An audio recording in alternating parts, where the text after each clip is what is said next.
తెల్లవారే వెలుగు రేఖలా పచ్చ పచ్చ పచ్చి మట్టి బొమ్మలా అల్లి బిల్లి వెన్న పాల నురగలా అచ్చ తెలుగు ఇంటి పూల కొమ్మలా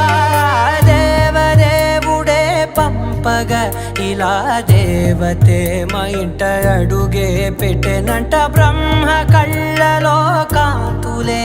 మా అమ్మలా మా కోసం మళ్ళీ లాలి పాడేనంట.